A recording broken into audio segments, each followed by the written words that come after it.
Hi, I'm Rod Williams. Thanks for joining me as I discover nature's mysteries as I spend my minute in the wild. Today's mystery, Hellbender hides. So we're here in the Hellbender's habitat, rivers and streams. As you probably know, Hellbenders are North America's giant salamander and our largest aquatic salamander that inhabits our streams and rivers throughout most of the eastern United States. Hellbenders, however, are endangered throughout most areas in which they occur. The number one reason? Habitat degradation in terms of sedimentation. Now you can probably tell by the looks of the water, we had a rainfall event 3 or 4 days ago, and we have a high sediment load as a result of that rainfall event. So what does this do to Hellbenders? One of the things that it does is that increased sediment load will bury the Hellbender's habitat. Hellbenders like to nest and hide under large flat rocks. And if there's a high sediment load, as the rivers and streams start to slow down, that sediment will start to settle out, land on the bottom of those rocks, and essentially bury the Hellbender's habitat. So what can we do about it? Well, we can install Hellbender structures and enhance the habitat. These structures are more suited to withstanding higher sediment loads in rivers like we have in southern Indiana.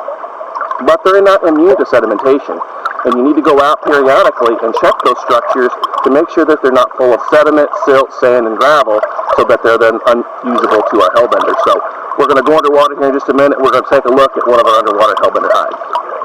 So if you're ready, I'm going to mask up. Follow me underwater. We'll check out one of our Hellbender hides.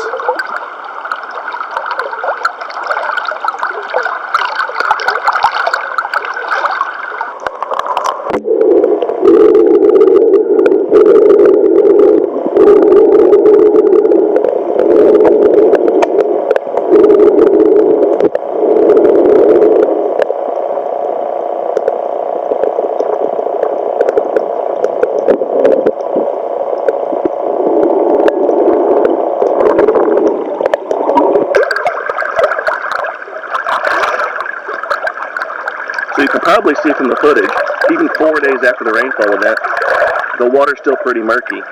But we cleaned that Hellbender rock out last week, so right now the cavity's completely empty, devoid of any sedimentation. It's ready to have Hellbenders use it all summer and into the breeding season into the fall. So what are some things that we can do to keep sediment out of our streams and rivers?